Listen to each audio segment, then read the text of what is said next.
Ya estoy en casa, dijo Rocío. ¿Has comido algo, hija? Un vaso de leche y un bollo, mamá. Bueno, me voy a casa de Tony. Hasta luego. Quizá Rocío, de 19 años, no escuchó a su madre decirle adiós. Y esa iba a ser la última vez que Alicia Hornos, una mujer modesta y trabajadora, madre de 3 hijos adolescentes, hablara con Rocío, tan guapa como independiente, tan alegre como rebelde. O al menos la última vez que habló con ella viva. Porque quienes han estado con Alicia sabe que sigue hablando con su hija después de los terribles sucesos de aquel 9 de octubre de 1999 en la urbanización La Cortijera de la Cala de Mijas, donde vivían. Todo empezó con el fútbol, la afición de Tony, el novio de Rocío desde hacía ya más de un año. Primero el derbi entre el Mijas, donde jugaba Tony, y el Club Deportivo Nerja. Ese partido no llegó a acabar porque un entrenador agredió al juez de línea. Luego, Tony y Rocío se fueron a casa del chico y estuvieron viendo en televisión el partido entre las selecciones de Holanda y Brasil. Pero ese día había feria en Fuengirola y se hacía tarde. Eran ya las 9:30. Fue la madre de Tony la que se lo recordó a la chica.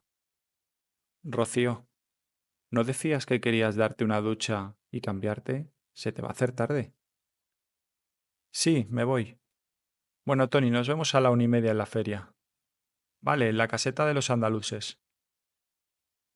Esa fue la última vez que se despidió de su novio, un chaval que iba a convertirse en el primer sospechoso del asesinato.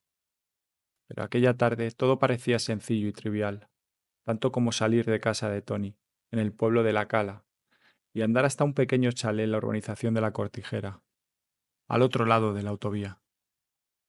En el camino, Rocío avanzó por la calle principal de La Cala, cruzó el paso de peatones entre la churrería y el Banco Atlántico, dobló la esquina y pasó por el túnel bajo la Nacional 340. Subiendo la cuesta hacia su casa, vio en moto a Alfonso Moreno y su hermano Alejandro. Los saludó y siguió su camino. Quizá no vio a la persona que le iba a asesinar, pero lo cierto es que solo había acera en un lado de la calle, así que no pudo cruzar. Se encontraron y se detuvieron cara a cara. Hablaron, discutieron y llegó el primer golpe. La sangre en la nariz, un cuchillo, una puñalada, el miedo, la carrera sangrando hacia el descampado, cuesta arriba, un tropezón, la caída boca abajo, sin fuerzas. Entonces sintió su peso sobre la espalda, un dolor brutal en la espalda, y se escuchó un grito horrible en aquel oscuro descampado, un grito como de animal herido, que diría luego una vecina, el último grito de Rocío.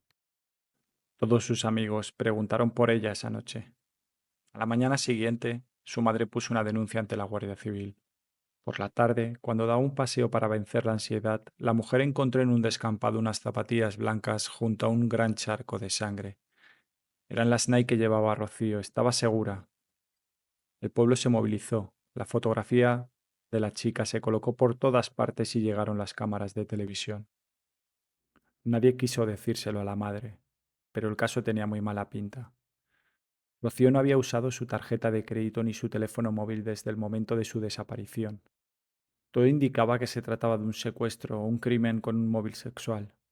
Se investigó a todos los vecinos, se buscó a quienes tuvieran antecedentes por delitos sexuales y a los presos que disfrutaran de permiso aquellos días. No iba a ser fácil, porque el asesino podía estar en cualquier lado. Había fiestas en Fuengirola, una autovía cruza muy cerca del lugar de la desaparición. Más de 500 personas iban a ser investigadas en los próximos meses. Y la primera persona que quedó descartada fue Tony, el novio de Rocío. Su familia y el novio de su hermana ratificaron su coartada. Los especialistas venidos de Madrid buscaban a un violador o un agresor sexual, pero no entendían por qué el cuerpo de la chica no aparecía. Revisaron entonces los más de 100 taxis que circularon por la zona aquel día. Las empresas de coches de alquiler investigaron a un agresor de menores que vivía cerca. También a un vigilante jurado que meses antes había mostrado sus partes a Rocío y a una amiga cuando volvían de pasear por la misma zona de la desaparición, la que utilizaban los vecinos de las urbanizaciones para subir y bajar hasta el pueblo y la playa. Pero todos tenían coartada. Lo mismo ocurrió con el inglés Clifford Stanford, un vecino de la familia que había dado trabajo a Rocío e incluso le había comprado una motocicleta para que fuera a buscar a su hija pequeña al colegio. Se hablaba de que el millonario quería llevarse a la chica a Inglaterra y que la pagaba una barbaridad, 100.000 pesetas al mes, por unas pocas horas de trabajo. Pero los agentes vieron muy pronto que Clifford no podía haber atacado a Rocío. Ese día yo cogí un avión a Londres a las 11 menos cuarto de la mañana. Fui para arreglar unos negocios y también para ver un partido de rugby, Inglaterra-Nueva Zelanda. Estuve con mi mujer y con mi hijo en el Hotel Langham Hilton de Londres, y el lunes por la tarde volvimos a Málaga. Al ver a los periodistas y enterarme de lo ocurrido, pensé en ofrecer una recompensa. La familia de Rocío no tiene dinero y yo les tengo mucho cariño. Les conozco hace 10 años, declaró Clifford Stanford. Tras confirmar la historia, los agentes siguieron buscando. La noche del 16 de octubre, cuando se cumplió una semana sin noticias de Rocío, 4 de ellos estaban vestidos de paisano, recogiendo muestras, pisadas, marcas, colillas de cigarrillo, cualquier cosa que pudiera ser una pista en la zona y a la misma hora de la agresión. De pronto, uno de ellos miró hacia la carretera y observó un coche rojo con capota negra que se paraba. Comentó con sus compañeros que el conductor había frenado justo en el lugar donde atacaron a Rocío. Los agentes siguieron con su trabajo, pero con un ojo en la carretera. Así vieron como dos hombres los observaban fijamente y hablaban entre ellos. El que ocupaba el asiento del copiloto incluso bajó del coche para observar mejor la zona donde Rocío había sido atacada. El guardia más veterano decidió aproximarse, y el coche arrancó a toda velocidad, pero no importaba, porque los 4 miembros de la UCO habían tenido tiempo de anotar su matrícula. MA 8396BG. Mientras averiguaban quién era el dueño del coche, amigos y antiguos novios de la chica también quedaron descartados. Los agentes siguieron buscando entre los vecinos de la zona, incluso investigaron a varios vendedores ambulantes senegaleses que acudieron aquella noche a la feria de Fuengirola. Familiares y vecinos coordinados por el párroco del pueblo, don Ramón, organizaron batidas en busca de la chica. Atraídos por el drama, algunos videntes comenzaron a ofrecer sus servicios, como Dolores López, que aseguró que Rocío estaba viva y la tiene retenida un hombre moreno de unos 30 años en un sótano de 2 plantas rodeado de árboles. O un hombre que decía que su sobrina la había visto muerta por una persona diabólica que la ha enterrado en la antigua fundición de plomo. Otra medium inglesa llamada Wendy dijo, en cambio, que Rocío está vivo en una casa con escaleras blancas de la zona del Alarium.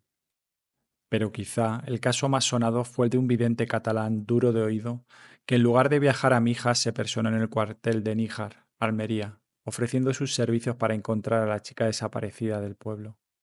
Los agentes sabían que la mayor parte de las veces estos anuncios son solo disparates en busca de notoriedad, pero también habían conocido casos en los que los pretendidos videntes eran personas que sabían algo de un crimen, y encontraban así una forma cómoda de contarlo sin comprometer a nadie. Así que investigaron la fundición, la zona de árboles y algunas casas de Alaurín el Grande. Entretanto, ya tenían el nombre del titular del coche misterioso. Se llamaba Dolores Vázquez Mosquera y vivía en un lujoso chalet cerca de la familia de Rocío. El 21 de octubre, un guardia civil la llamó por teléfono a su casa y le pidió que se acercara al cuartel para charlar. Los agentes no tenían demasiadas esperanzas. Seguían pensando que el agresor de Rocío era un hombre joven y fuerte. Pero si Dolores les contaba quiénes había dejado su coche la otra noche, tendrían dos sospechosos. Lo que iba a suceder después fue toda una sorpresa. Al cuartel llegó en coche una mujer encantadora que casi no les dejó abrir la boca. Me voy a remontar al principio, para que ustedes tengan idea de mi relación con Rocío. Yo era vecina de la familia, me llevaba muy bien con todos, también con Guillermo, el marido de Alicia. Él trabajaba poco, pasaban penurias. Cuando se divorciaron, vinieron a vivir conmigo, hace ya 18 años. Yo entonces empecé una relación muy bonita con Alicia, muy transparente, pero no como las películas que pueden ver ustedes.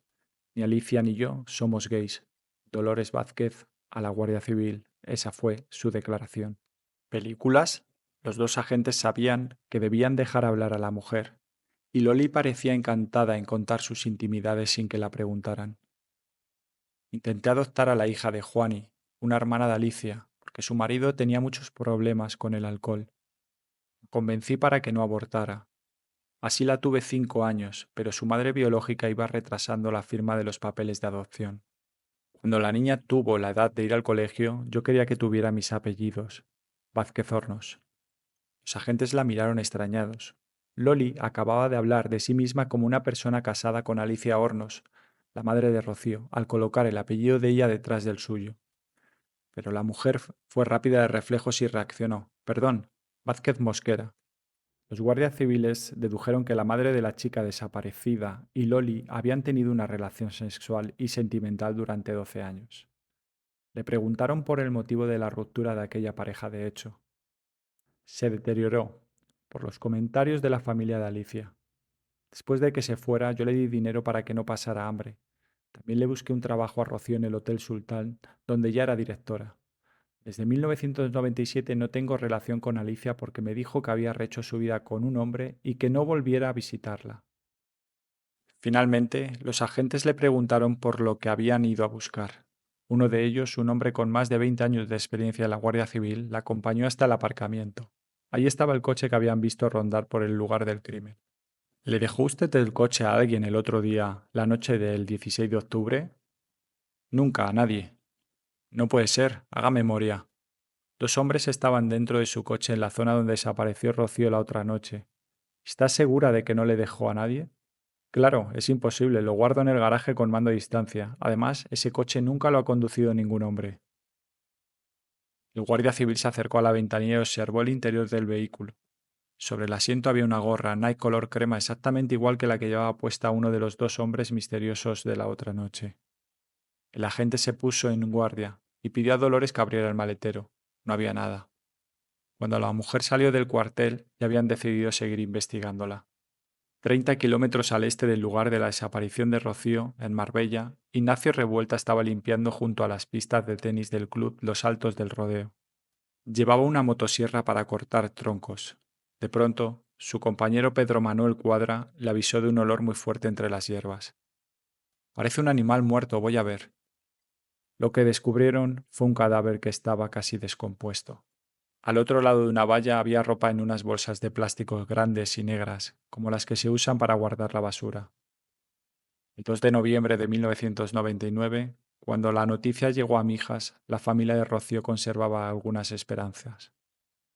La putrefacción de los restos humanos hacía pensar que llevaban meses en la zona, pero días después, el análisis del ADN extraído de una muela del cadáver confirmó que aquel cuerpo desnudo que alguien había dejado con las piernas totalmente abiertas era el de la joven hija de Alicia Hornos.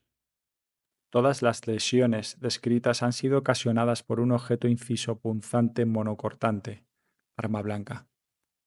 La posición del agresor respecto de la víctima debió ser detrás de esta, para realizar la mayor parte de las lesiones.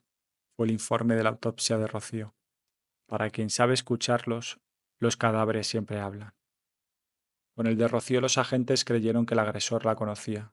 La había apuñalado muchas más veces de las necesarias para matarla. También que era alguien de la zona. Solo así se entendía ese viaje de más de 30 kilómetros con un cadáver en el coche, para abandonarlo luego desnudo. Y no había restos de semen, es decir, Rocío no había sido violada. Los investigadores interrogaron entonces a Juan, un joven enamorado de Rocío. Recabaron el listado completo de trabajadores de la torre de telefonía móvil cercana al lugar del hallazgo del cadáver y comprobaron la coartada de un taxista de la provincia apodado el Duque de Feria, que trasladaba a las prostitutas en busca de droga. No hallaron nada, pero encontraron un dato sorprendente, quizá una casualidad. Rocío había sido abandonada en un terreno de difícil acceso y bien conocido por sus tíos, que habían tratado de alquilar ese club de tenis en febrero de ese mismo año, un dato que conocían solo los más allegados a la familia.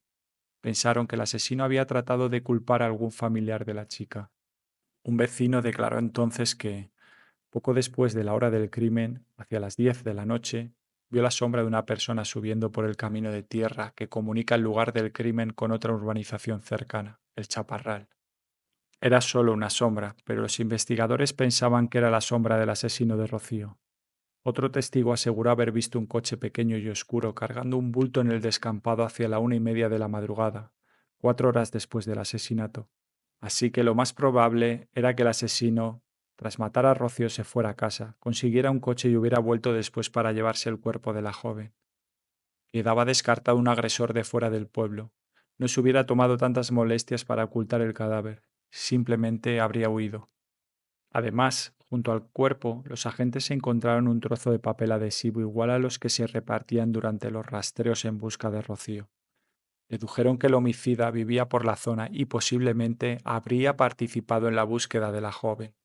Las huellas de los neumáticos halladas en el lugar del crimen fueron enviadas a los laboratorios del Instituto Nacional Técnico Aeroespacial para saber qué coche había utilizado el asesino. Pero la respuesta no sirvió casi para nada. Las medidas de neumáticos pueden corresponder a los de Ford Fiesta, Opel Corsa, Toyota Corolla, Nissan Vanette, Nissan Micra, Overland, Volkswagen Polo, miles de coches. Más en una zona turística plagada de empresas de alquiler de vehículos que cambian sus neumáticos cada poco tiempo. Los investigadores dispusieron entonces 6 controles para vigilar coches que entraran y salieran de la cala. Rastrearon bases de datos e investigaron hasta 3.000 automóviles sin resultado. Los videntes seguían ofreciendo sus servicios, como Katy de Barcelona, que aseguraba que un chico le había llamado para decirle que era de Mijas y que había hecho algo muy malo a una chica, y le iban a pillar. Otra mujer afirmó haber soñado con Rocío y haber visto que sus asesinos eran 2 hermanos gemelos. Algo casi tan esotérico como el descubrimiento realizado en enero de 2000. Un trabajador municipal estaba demoliendo una caseta de ladrillo cuando observó en su interior ladrillos en forma de U, recubiertos de hierba, y en el centro la foto de Rocío con piñas y ramas en el suelo. Los agentes buscaron a Juan, un hombre muy agresivo que frecuentaba la caseta, pero este había pasado la semana del crimen en Gijón visitando a su suegra. Muy pronto el misterio del altar se esclareció. Había sido idea de la presidenta de la comunidad de propietarios de la urbanización para homenajear a Rocío. Ninguna pista llevaba a ningún sitio. Otro grupo de agentes siguió investigando a Dolores Vázquez. La mujer había contado que Rocío era su ojito derecho, pero los encargados del caso escudriñaron los diarios de la joven y no había en ellos ninguna mención cariñosa a Loli. Lo que sí se veía era una letra infantil que había escrito: Diario de Rocío Vázquez Hornos, con el apellido de la mujer como si fuera su padre, y justo debajo, con letra ya más madura, la misma mano que había corregido, Diario de Rocío Baninco Fornos. Otras personas contaron que Loli estaba mintiendo sobre su relación con Rocío y sobre su ruptura con su amante Alicia Hornos, la madre de la chica. Loli era muy severa con los niños, los castigaba mucho, especialmente a Rocío. Rocío no quería ni verla, y Loli nunca quiso a los niños. Para ella eran un estorbo. Cuando Rocío tenía 13 o 14 años, Loli y Alicia compraron un chalet entre las dos, pero Loli lo puso solo a su nombre.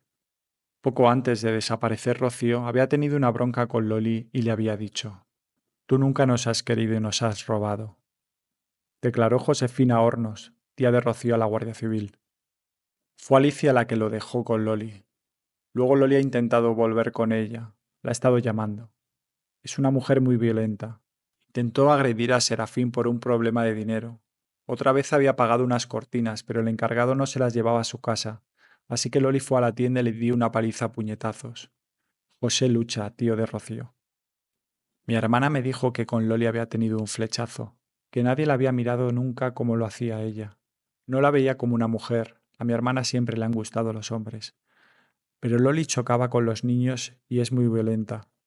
Un día, la tía de Loli, que se llama Elena y es una mujer mayor, empezó a hablar mal de su madre. Loli la cogió por los pelos y le dio una paliza que casi la mata.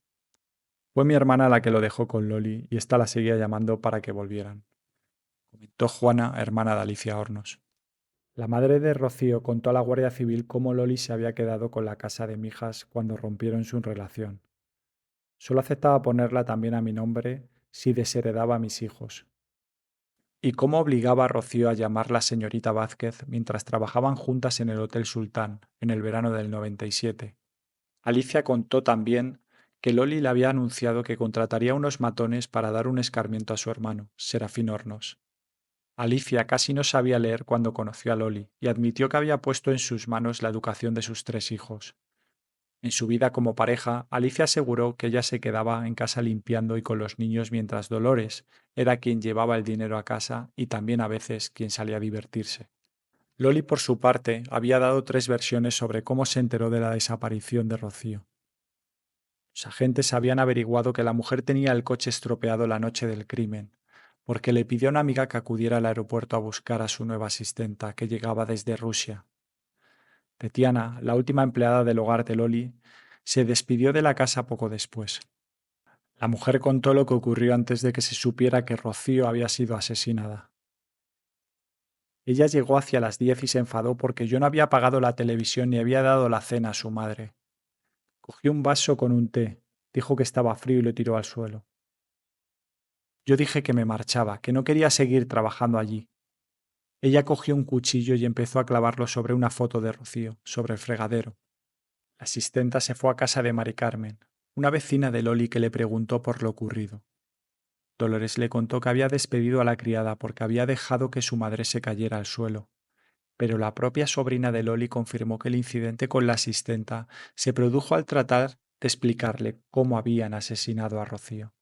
El caso es que nadie sabía con certeza todavía que Rocío había sido apuñalada. Por contra, la misma sobrina afirmó que la noche del crimen su tía no había salido de casa y que ella la había llamado por teléfono hacia las 11:30. Pero esa llamada, que habría liberado a Loli de las sospechas, no quedó registrada. Loli siempre insistió en que la noche del crimen no había salido de casa, pero varias personas declararon que la vieron en la calle. El día que mataron a Rocío, Loli entró en el bar hacia las 11:30 de la noche. Venía muy sofocada, con pantalones de ciclista, una sudadera y una riñonera. Preguntó por los dueños. Yo le dije que estaban muy liados y ella me pidió tabaco. Al ver cómo venía vestida, le pregunté si venía de hacer deporte y ella me dijo que había salido a correr para despejarse, porque su madre estaba muy inquieta. Fue la declaración de Encarnación Lozano, camarera del bar Oasis. Los investigadores creían que Loli les mentía, pero siguieron buscando pistas sobre el coche usado por el asesino y una colilla de tabaco Royal Crown que había encontrado junto al lugar donde Rocío fue asesinada y cargada en un coche. Los análisis genéticos revelaron que la saliva de aquel indicio era de un hombre. Pidieron datos en los estancos y los 5 vecinos de las urbanizaciones cercanas que fumaban esa marca de tabaco fueron interrogados. Los 5 ofrecieron una muestra de saliva para que los técnicos extrajeran el ADN y lo compararan con los restos de la colilla del lugar del crimen. Los 5 eran inocentes. Esos días, 2 líneas de investigación iban a quedar descartadas. Un jardinero que vivía junto al lugar donde fue encontrado el cadáver había sido denunciado por una vecina, que lo acusó de entrar en casas de mujeres con fines exhibicionistas. Ante los agentes, el hombre se prestó al registro de su coche, un Ford Fiesta, y de su casa. Sus neumáticos no coincidían con los hallados en la zona del crimen. Por último, 2 chicos con problemas mentales que veraneaban en Mijas y se habían carteado con Rocío también quedaron descartados al haber pasado el día del asesinato ingresados en hospitales psiquiátricos. Los agentes forzaron entonces varios encuentros con Dolores Vázquez, que se mostraba encantadora. Ahora fumo Nobel, fumaba Royal Crown. Lo dejé durante 6 años, pero volví a hacerlo cuando dejé a mi hija en Jaén. Se refiere a Paloma, hija de Juan y Hornos y prima de Rocío a la que intentó adoptar. Luego prometí que si encontraban a Rocío lo dejaría, pero solo pude hacerlo durante 2 días. Alicia está destruida. Sigue sospechando de Tony y de un albañil que quiso violar a una chica. A su hermano Serafín le odio. No me importaría contratar a unos drogatas para que le dieran una paliza. La última vez que vi a Rocío fue en mayo de 1998. Fui a verla para ofrecerle trabajo en el hotel, pero me dijo que ganaba más en un bar. Rocío era mi ojito derecho. La quería como una hija, tenía un carácter muy parecido al mío, siempre decía lo que pensaba. Fui dura con ella, muy dura, pero sin maldad. Alicia Hornos, madre de Rocío y examante de Loli, había contado a la Guardia Civil una versión muy distinta de aquel matrimonio y su divorcio. Los inicios de su relación en Torremolinos, los problemas de Loli con Rocío, cómo la mujer se quedó con la casa que habían pagado entre las dos y finalmente la separación por iniciativa de Alicia y por sus hijos, sobre todo por Rocío. También que en los últimos meses Loli la había llamado varias veces llorando y le había suplicado volver, que había llegado a preguntarle: ¿Es que estás saliendo con algún hombre? Que otras noches Loli aparecía por su casa con cualquier excusa, pidiendo café o azúcar, y para su cumpleaños le mandó flores, que ella devolvió. Alicia contó que el último verano le había prohibido a Loli que la llamara por teléfono. Desde entonces, alguien dejaba flores en la cancela y entre la reja de su ventana. Pero Alicia era feliz con su nuevo compañero, Juan, con el que proyectaba irse a vivir a Torremolinos y aseguraba que sus hijos no querían saber nada de Loli. que Rocío incluso se había encarado con ella cuando se enteraba de que Loli había estado en su casa. ¿Por qué tiene que venir esa mujer aquí? Cuando la joven veía el coche de Dolores en la puerta de su casa, pedía a su mejor amiga que la acompañara a dar un paseo para no tener que verla. Los agentes trataron de obtener un retrato auténtico de Dolores Vázquez mediante las escuchas de sus conversaciones telefónicas, autorizadas por el juez de enero de 2000 y que no sirvieron para reunir prueba alguna. A ver si cogen a ese desgraciado o a esa. ¿Me entiendes? Que tanto puede ser un hombre como una mujer. Cuando hablaba por teléfono con la madre de la víctima, Loli se mostraba muy comprensiva e incluso dispuesta a una venganza contra los criminales. Mirar a los ojos a ese hijo de puta o a esa hija de puta, que no sabemos si es hombre o mujer. Que puede ser una mujer, y como sea una mujer es que me voy a echar a su cuello y la voy a sacar la piel a tiras, declaraba Alicia Hornos. Tú solo pide que nos dejen verlos, que nos dejen acercarnos, comentaba Dolores Vázquez. Loli consolaba a su amiga, la confortaba y la comprendía, e incluso en marzo de 2000 se ofreció a pagar la lápida de Rocío. Eran días difíciles, quedaba muy poco tiempo para que la chica fuera enterrada en la provincia de Jaén. Sin embargo, el mismo día, Dolores Vázquez habló con un pariente de Galicia sobre el funeral y la familia de Alicia de forma muy distinta. Le he dicho a Alicia que como José y Juan y me deben dinero, pues la lápida se la quiero regalar yo, y así también a ver si me pagan, ¿me entiendes? Que la paguen ellos con lo que te deben. No, no vaya a ser que me digan que vale 200 y pico mil y valga ciento y pico, que son muy cucos esta gente, ¿entiendes? De esta manera por lo menos cobraré algo. Finalmente, Loli compró la lápida de Rocío y vendió el local que tenía en Beas de Segura, Jaén. Estuvo en los funerales muy cerca de la familia de la chica, aunque algunas personas desconfiaban de ella después de su ruptura con Alicia. La asesina fue Loli porque Rocío interfirió en su relación con Alicia. Tuvieron una relación muy intensa, a veces las vi dándose besos en casa o de la mano, pero en su entorno Loli escondía la relación y decía que Alicia solo limpiaba en casa y la dejaba vivir allí con sus hijos porque no tenían dinero. Ella amenazaba a todos los que le hiciesen una jugada con contratar unos matones. A mí me dijo que me iba a contratar a unos detectives para quitarme a mi hija Paloma. Fue la declaración de Jesús Hornos, tío de Rocío, ante la Guardia Civil. 2 días después de escuchar ese testimonio, los agentes de la UCO comunicaron a Alicia Hornos que su exnovio era una de las sospechosas del crimen de su hija. La madre de Rocío respondió que solo quería que atraparan al asesino. También recordó una tarde que su hija mayor le reprochó que Loli la había agarrado del cuello sin que su madre la defendiera.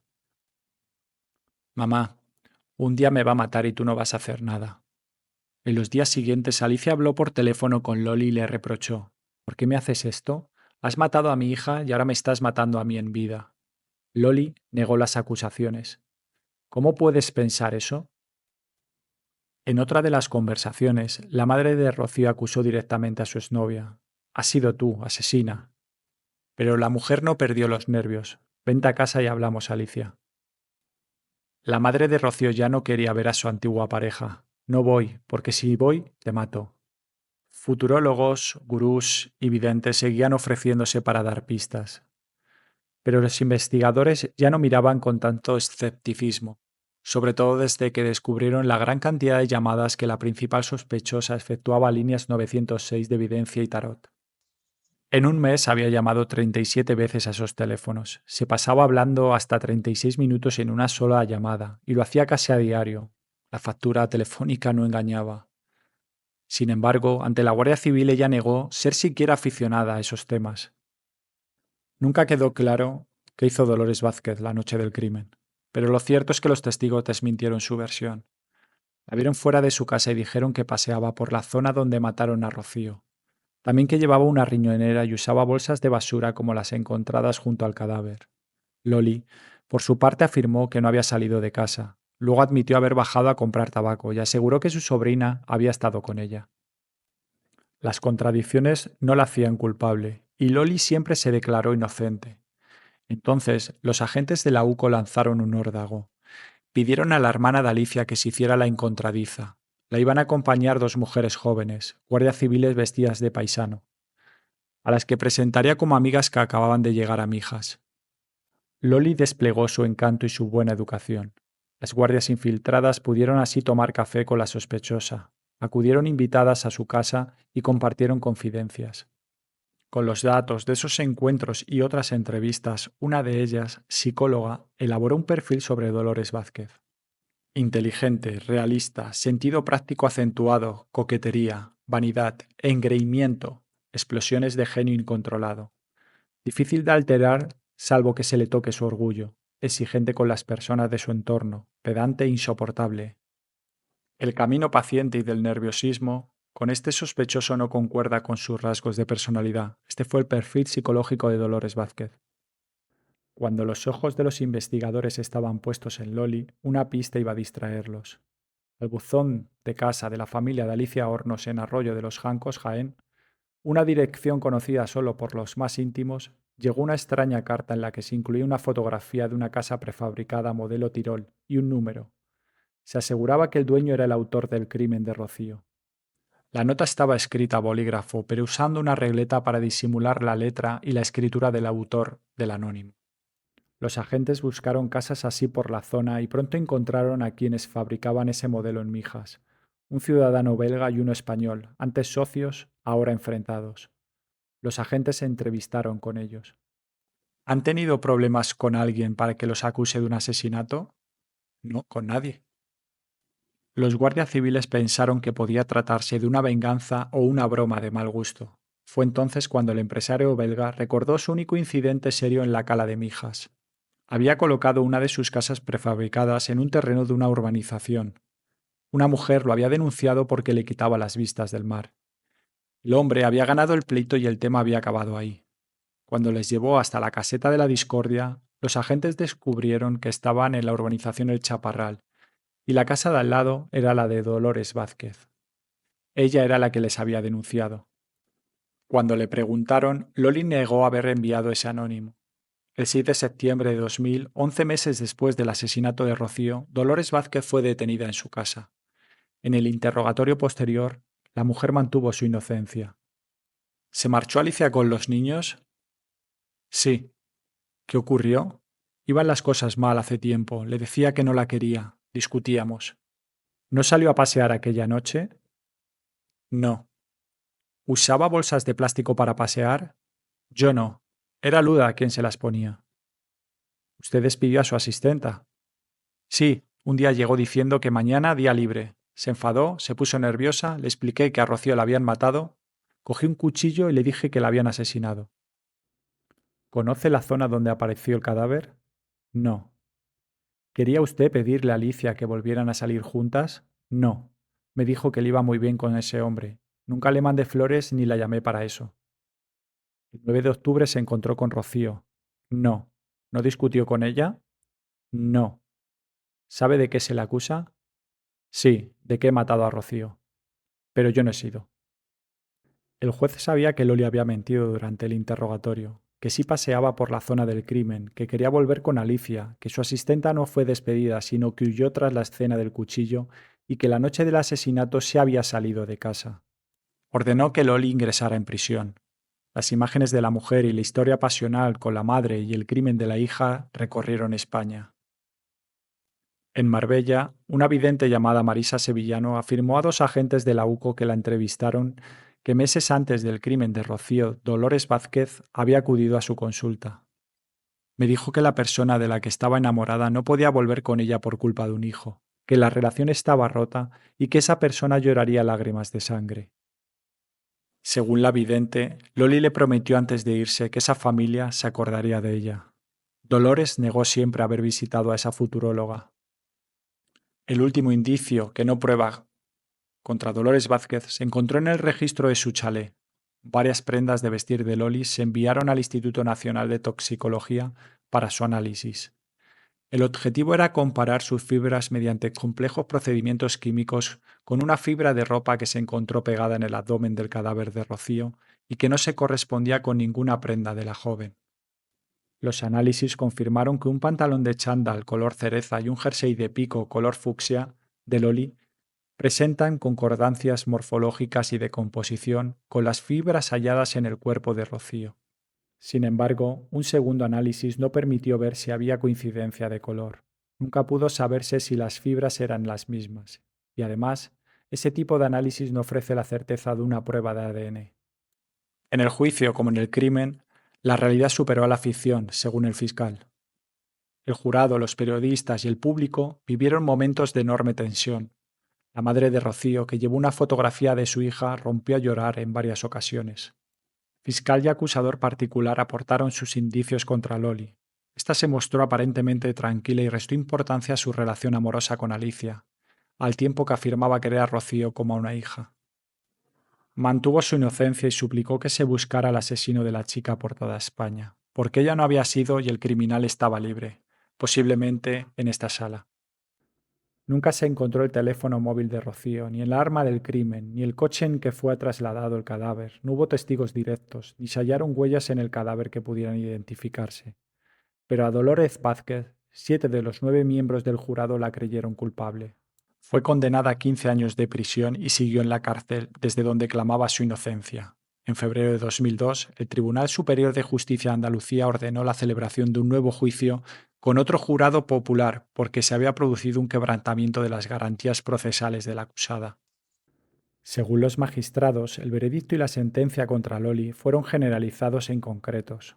Poco después, la vidente de Marbella se desdijo de lo que había declarado bajo juramento. Dolores no había estado en su consulta y por supuesto no le había anunciado un crimen.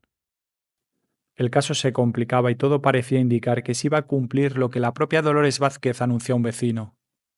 ¿Que quién la mató? Hijo mío, eso solo lo sabrá Rocío, que se llevó ese secreto a la tumba. El Tribunal Supremo ordenó la repetición del juicio y la fijó para el otoño de 2003.